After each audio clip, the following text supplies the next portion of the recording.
grabación. Ok, vamos a Levítico capítulo 13, versículos 18 al 28. Levítico 13, 18 al 28. Y quien lo tenga, por favor, ayúdeme a leerlo.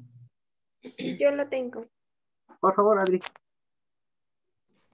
Y cuanto en el cuerpo, en su piel, haya úlcera y sane, y en el lugar de la úlcera haya un tumor blanco o una mancha blanca rojiza, será mostrado al sacerdote, y el sacerdote la mirará, y si parece estar más baja que su piel y su pelo se ha vuelto blanco, el sacerdote lo declarará impuro. Es llaga de lepra que se originó en la úlcera. Y si el sacerdote le examina y no aparece en ella pelo blanco ni está más baja que la piel, sino que está oscura, entonces el sacerdote lo encerrará durante 7 días. Y si se extiende por la piel, entonces el sacerdote lo declarará impuro, es llaga. Pero si la mancha blanca ha permanecido en su lugar y no se ha extendido, es la cicatriz de la úlcera, y el sacerdote lo declarará limpio. Asimismo, cuando el cuerpo tenga en su piel quemadura de fuego y haya en la quemadura una mancha blanquecina, rojiza o blanca, el sacerdote la mirará, y si el pelo se ha vuelto blanco en la mancha y esta parece estar más hundida que la piel, es lepra que salió en la quemadura, y el sacerdote lo declarará impuro por ser llaga de lepra. Pero si el sacerdote la mira y no aparece en la mancha pelo blanco, ni está más baja que la piel, sino que está oscura, la encerrará el sacerdote durante 7 días. Y el 7º día el sacerdote la mirará, si se ha ido extendiendo por la piel. El sacerdote lo declarará impuro, es llaga de lepra. Pero si la mancha ha permanecido en su lugar y no se ha extendido en la piel, sino que está oscura, es hinchazón de la quemadura. El sacerdote lo declarará limpio porque es señal de la quemadura. Muy bien, muchas gracias. Ok, parece un poquito complejo, pero Se repitió 2 veces, ¿no? parecería que sí. Parece. Aquí, más adelante ustedes lo pueden ver con calma para que, como les digo, ahorita necesitamos ver varias cositas para entender bien todo el mensaje, pero quiero que notemos algunas cosas generales. Primeramente, ¿a quién se tenía que llamar para hacer el diagnóstico? Al sacerdote. Así es, no se llamaba un médico, se No, llamaba el sacerdote. Algunos, digamos, que venimos del cristianismo, se nos ha enseñado que el sacerdote tenía conocimientos de medicina y que por eso tenía que acudir, pero en realidad el Señor está declarando específicamente cuáles son las características para poder distinguirlo. Conforme ustedes vayan leyendo más el capítulo 13, se van a dar cuenta de que incluso había una exigencia de que tenía que cumplirse, por ejemplo, 6 pelos blancos de forma vertical y 6 pelos blancos de forma horizontal. Si eran 6 verticales y 3 horizontales, entonces no es lepra. Tenían que ser 6, es decir, un cuadro perfecto. Si no se cumplía esa regla, entonces no era lepra. Esto es lo que nosotros debemos de tomar en cuenta y de por qué decimos que no es una enfermedad física, no es una enfermedad contagiosa o un virus de la piel, sino es una enfermedad espiritual. Y por eso Perdón, Juan, el pelo que dice ahí es el vello. El de la piel o incluso en la cabeza. Bueno. Otro aspecto que hay que notar es que se nos habla de úlcera, llaga, color de la piel, color del pelo. Algunos de estos conceptos están asociados, por ejemplo, con el vitiligo, con la tiña. Entonces, son cosas que muchos dicen, bueno, es que son varias enfermedades agrupadas en una sola y le llaman lepra. Eso tampoco es correcto. son características de la misma enfermedad y se nos habla incluso de que cuando una persona ya presentaba la hinchazón, pero ya había tejido sano, dice, entonces se le considera limpio. Pero hay algo aquí bien importante y que tiene que ver con Miriam. Una vez que la persona, el sacerdote hacía el diagnóstico y decía que la persona ya era limpia, entonces en lugar de meterlo al campamento, es decir, integrarlo una vez más, le dice que se va a quedar 7 días más, y si en 7 días más el sacerdote hacía un último diagnóstico y se daba cuenta de que en efecto todo estaba bien, entonces ya lo declaraba limpio y tenía que ofrecer su sacrificio por su sanidad. El sacrificio por la sanidad no es para ser sanado, sino es por haber sido sanado. Y otra característica muy importante, y aquí es donde comienza la lección que debemos aprender. El sacerdote debía de tener tanto amor por el pueblo que tenía que abandonar el tabernáculo y salir a los lugares de refugio para ir a buscar a los leprosos. Él personalmente tenía que ir a inspeccionar a cada uno de estas personas que habían adquirido el SARA. Y esto es algo que a mí me llamó la atención porque yo antes tenía la creencia de que el enfermo era el que buscaba al sacerdote para hacerle el diagnóstico. Pero resulta que no. Resulta que era el sacerdote el que tenía que hacer esta labor de ir a buscar al enfermo.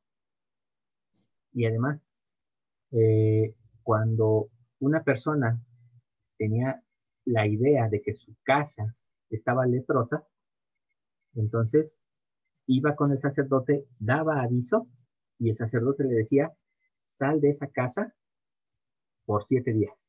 Entonces sacaba a la familia durante 7 días y durante esos 7 días el sacerdote personalmente inspeccionaba la casa. Hasta el 7º día, que era cuando la declaraba leprosa o limpia. Si la casa era leprosa, entonces se procedía a limpiarla, a quitar las partes sucias de las paredes, pero si la lepra era mucho más fuerte, entonces se tenía que destruir totalmente la casa y volverla a construir. Otro aspecto es el de la ropa. Cuando se detectaba que la ropa estaba leprosa, entonces se daba aviso al sacerdote, el sacerdote iba a la casa de las personas y entonces inspeccionaba la ropa. Si encontraba la enfermedad, entonces la ropa tenía que ser quemada. Ahora, esto tiene muchísimas lecciones. Primeramente, ¿qué aprendemos acerca del sacerdote? ¿Cuál debía ser su labor y su actitud?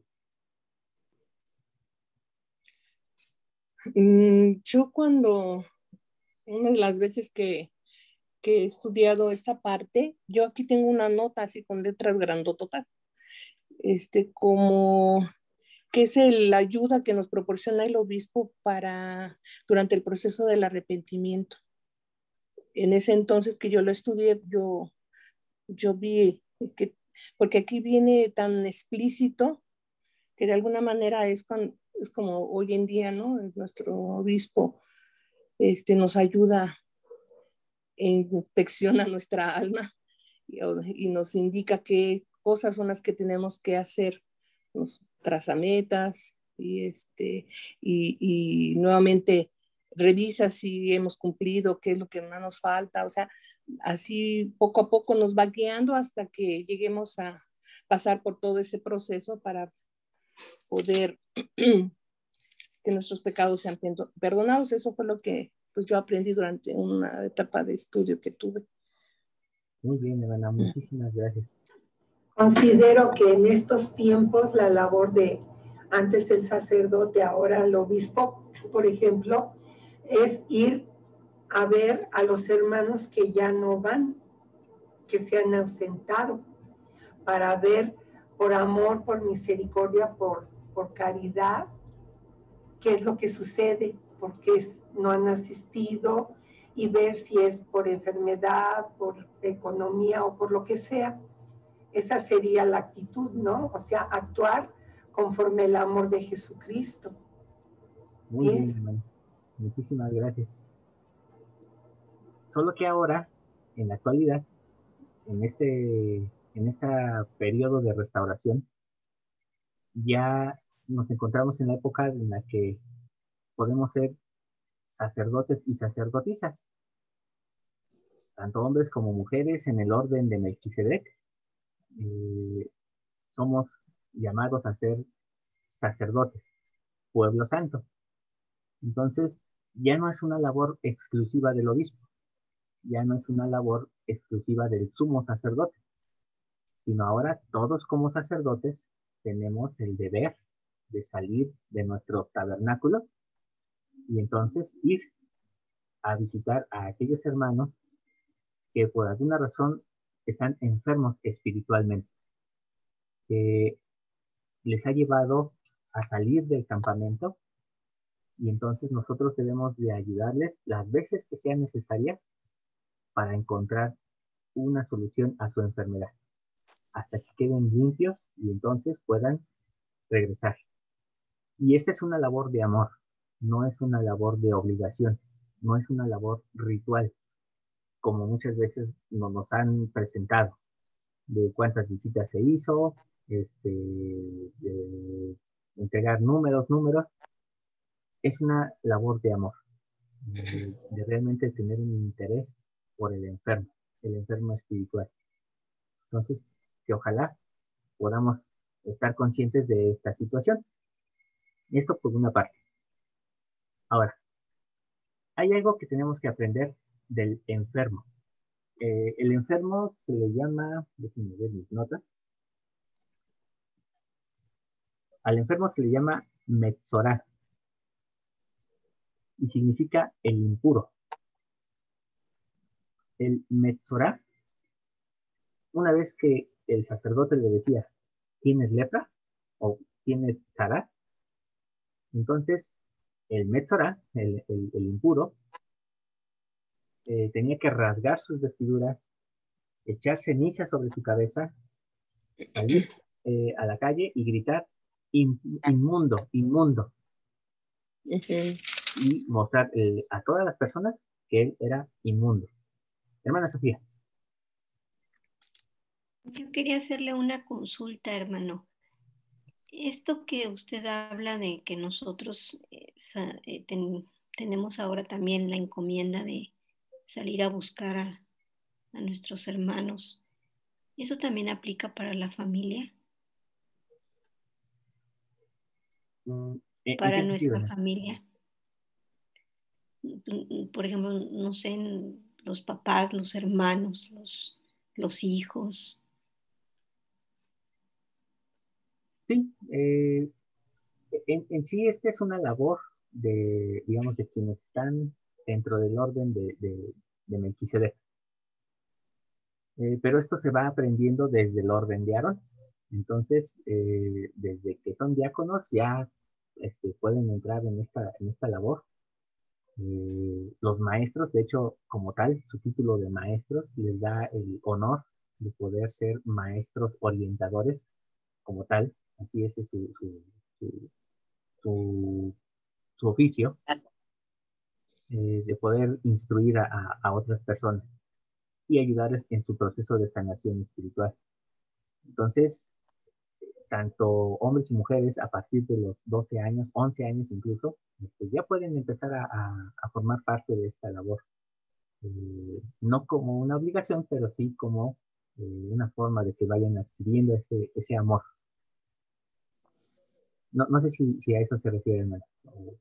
O si Sí, quiero contestar. sí, y lo que pasa es que, bueno, mencionaba usted que nosotros también como mujeres, ¿verdad? Somos sacerdotisas y que nosotros también tenemos que hacer eso, ¿verdad? precisamente porque, como usted comentó, los que tienen el sacerdocio de Melquisedec deberían de hacer. Entonces yo en ese dije, bueno, y la mujer también, esa era la pregunta, ¿no? Así es, muchas gracias, hermana. Hermano Felipe.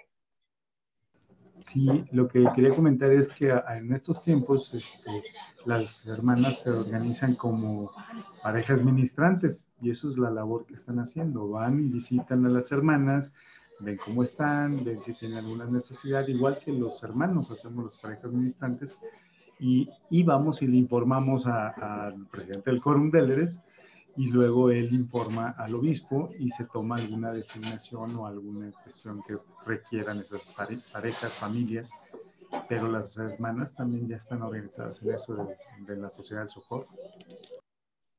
Así es, muchas gracias. Y prácticamente desde su fundación, desde que José Smith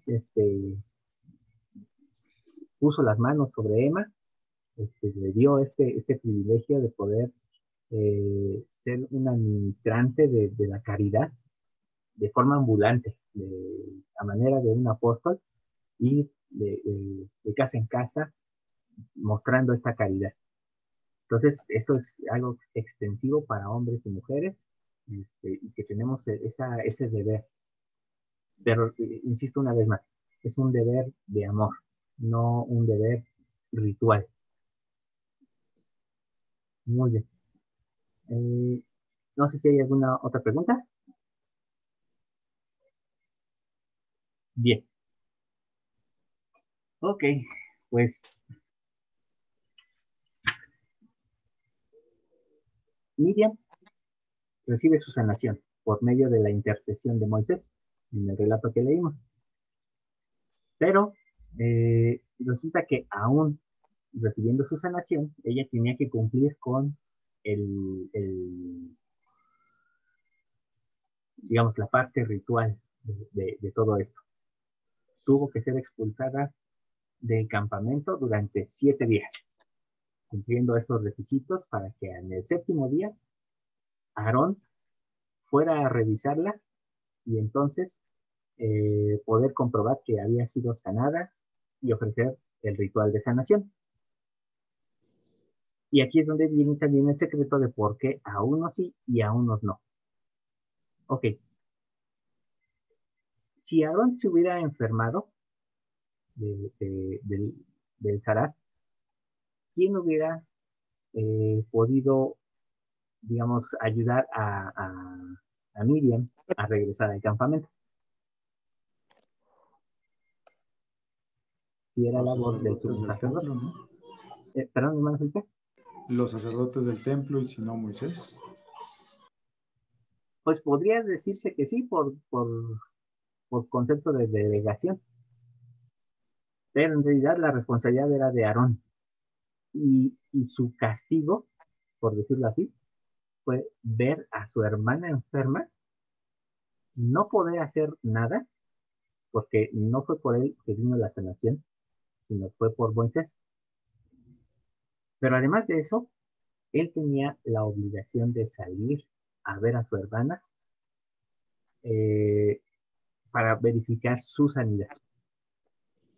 ¿Qué pasa en el caso de los leprosos en los tiempos de Jesucristo? Los sumos sacerdotes eran perdón por el término, no es adecuado, pero así lo siento. Era una raza despreciable, los sumos sacerdotes, no los judíos. Los sumos sacerdotes porque ellos eran corruptos, ellos eran la parte más abominable del pueblo, porque mientras ellos vivían en opulencia, una opulencia que ni siquiera era por parte del pueblo, sino era por parte de Roma, hicieron un falso testimonio, un falso juicio incluso, en contra del Salvador. Y aún así, no fueron castigados con lepra. ¿Por qué? Porque ellos tenían la obligación de poder eh, ser la parte misericordiosa del pueblo y ayudar a todos aquellos que estaban enfermos espiritualmente. Sin embargo, nuestro Salvador cargó todas estas culpas sobre sí mismo. En el jardín de Getsemaní, él tuvo que sufrir el zarat también. Y prácticamente en esa noche, él estuvo fuera del campamento como un leproso, soportando todas las enfermedades a favor de los sumos sacerdotes que lo crucificarían a unos días. Entonces, ¿qué pasa aquí? Que el castigo que ahora vemos ya no es de orden físico, sino ahora es de orden espiritual. Entonces, ya no se trata de ser expulsados del campamento por una manifestación física en la piel, sino que somos expulsados del campamento por una manifestación espiritual de apostasía. Y en el caso de los sumos sacerdotes, su juicio aún espera, eh, y no somos nosotros quienes lo vamos a enjuiciar, ni tampoco a Judas. El Señor es quien tomará juicio y Él sabrá repartir con su justicia. No sé si hay alguna pregunta acerca de esta idea o algún comentario. ¿Me lo repites?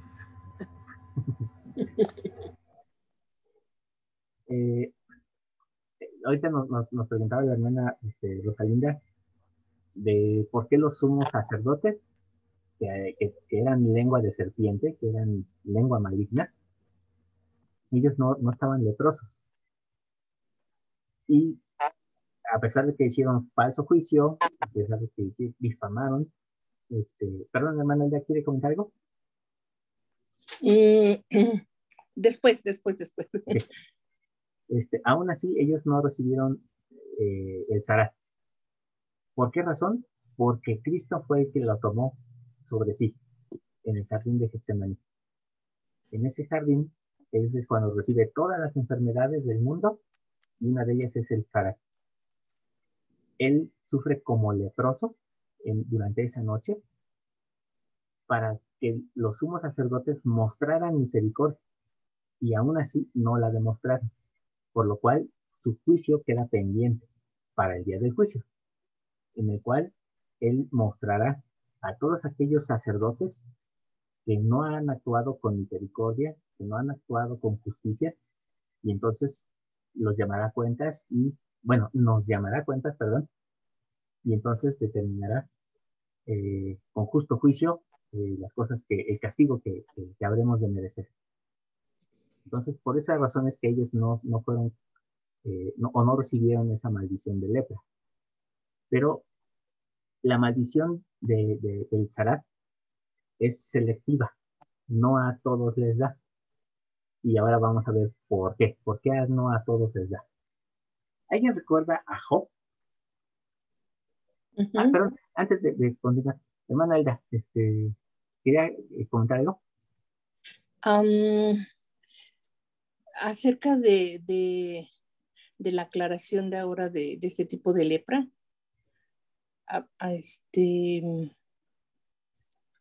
que hablabas igual que la tiña, igual que el vitiligo, me vino a la memoria un joven que conozco que ya siendo casi un adulto empezó a desarrollar vitiligo.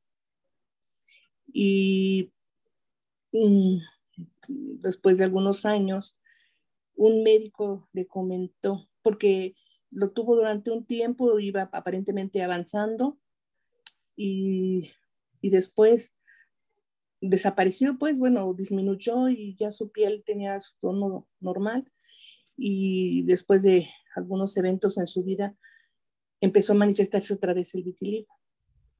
Entonces un médico le comentó que lo que pasaba, bueno, porque yo tenía entendido que es una enfermedad autoinmune, pero este médico le comentó que en su caso en particular era más bien por una situación de extremo estrés. Bueno, desconozco pues las situaciones personales de él, ¿no? Pero, o sea, me vino a la memoria el caso de él y, y todo lo que nos empiezas a platicar sobre el Zarat y el Motzira y el Lashon Hara, cómo están relacionados y cómo se manifiesta las enfermedades espirituales en nuestro cuerpo físico. Entonces es real. Y bueno, quería compartir esto. Que no dejo de aprender contigo. Muchas gracias, hermana. Muchas gracias. Yo de hecho, perdón la interrupción, yo de hecho ahorita que lo comentaba igual la hermana Elda y también a usted estar explicando, me vino a la memoria muchas personas, y digo muchas porque son más de 10 personas que conozco que tienen problemas de piel por el estrés. O sea, aquí lo manejan por el estrés. Y son enfermedades molestas y feas porque son en la piel, ¿no? Y bueno, yo no sé, me vino a la mente eso de que si será eso o será los tiempos que estamos viviendo y que el estrés es la manifestación que tiene en la piel, no sé. Prácticamente muchas de nuestras enfermedades son surgidas por nuestro propio sistema. No es que venga un virus exterior y invada nuestro torrente sanguíneo y nos enfermemos. La mayoría de nuestras enfermedades las generamos nosotros. Incluso el cáncer es una enfermedad que nosotros mismos generamos. Se han hecho muchos estudios, pero se ha comprobado hasta el día de hoy que el estrés del tiempo en el que vivimos es una de las principales causas de muchas enfermedades que están relacionadas con las células, con los tejidos, y entonces prácticamente de nosotros depende mucho nuestra sanidad. Yo les comentaba a algunos hermanos que han estado enfermitos por alguna razón de cáncer, de alguna enfermedad de la piel, que por experiencia propia, porque también tuve cáncer y sé de qué se trata esto, pero prácticamente a mí lo que me ayudó fue la música. Escuchar música me ayudó a calmar el estrés, el enojo. Ok, sí, prácticamente el hígado es quien resiente todas las cosas, pero ahorita vamos a hablar todavía de algo más grave todavía, porque esto todavía no acaba. Pero sí, antes de pasar esa parte, es solamente exhortarles a que tengamos autodominio, a que no dejemos que estos tiempos acaben con nuestra vida. Si ustedes se dan cuenta, ya prácticamente estamos en una etapa de la pandemia en la que ya no se habla tanto de la pandemia, sino ahora se hablan de sus consecuencias, del atraso escolar, de las pérdidas de empleo, de la economía baja. ¿Y qué pasa? Que las personas están ahora manifestando su estrés. Y su estrés se va a manifestar en más enfermedades, en alcoholismo, drogadicción, en aislamientos. Entonces, todas estas cosas debemos de nosotros como santos de los últimos días evitarlas. ¿Cómo? Haciendo que nuestros hogares se conviertan en lugares santos. Y si permanecemos en lugares santos, entonces no tendremos por qué temer a estas cosas. No escaparemos de alguna enfermedad, eso sí es cierto, pero por lo menos tendremos la seguridad de saber que estaremos en lugares seguros con gente que nos ama. Entonces luchemos porque nuestros hogares siempre sean ese pedacito de cielo en el cual podamos desear permanecer. Muy bien.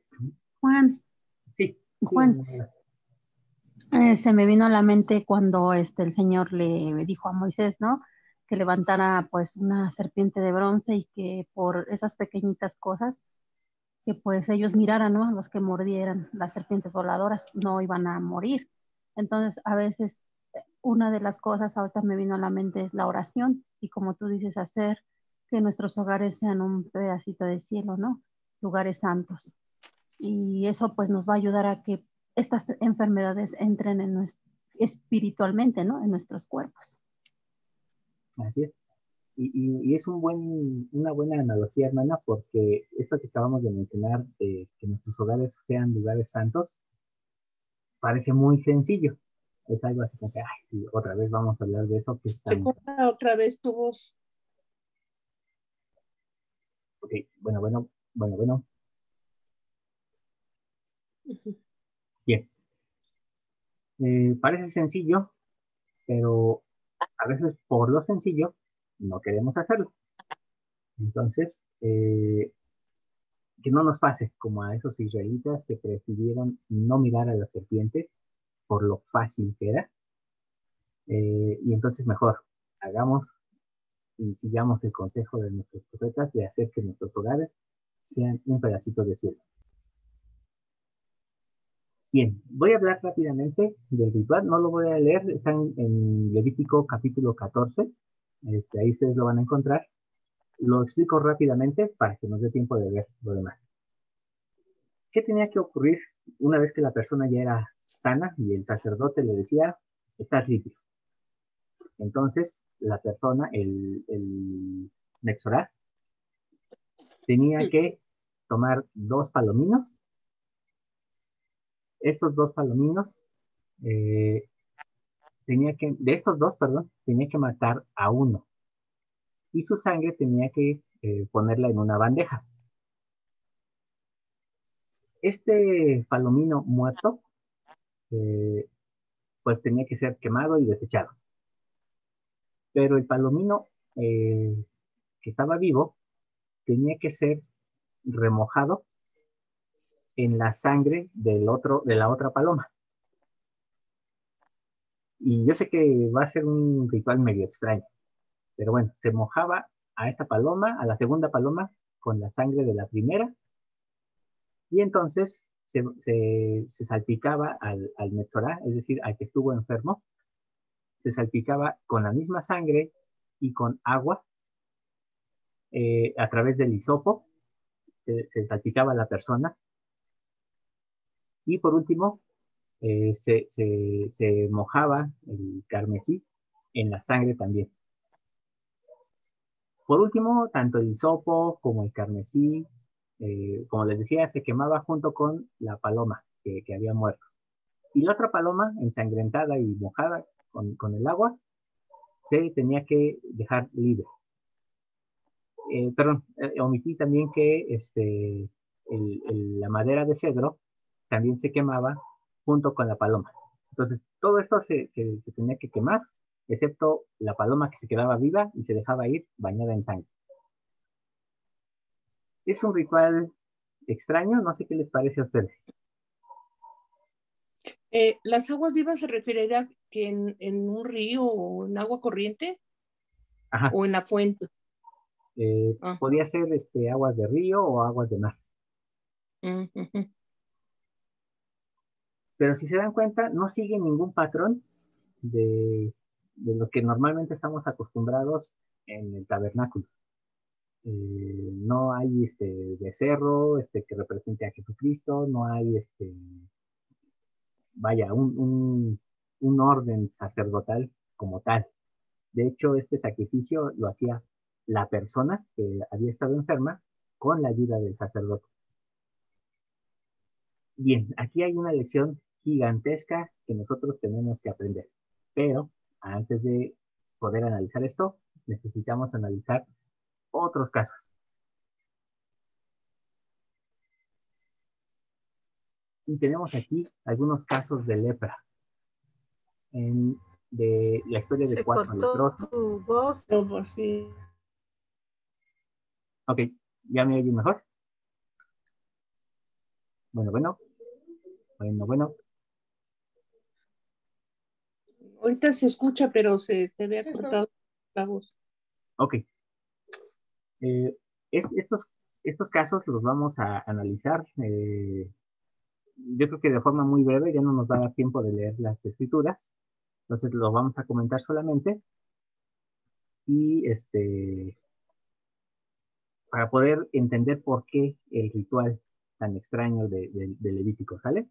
Entonces, voy a cerrar la sesión para que volvamos a la tercera y última y sacamos nuestra conclusión, ¿sale? Hasta aquí no sé si hay alguna pregunta, comentario, queja, chisme. Muy bien. Entonces, nos vemos.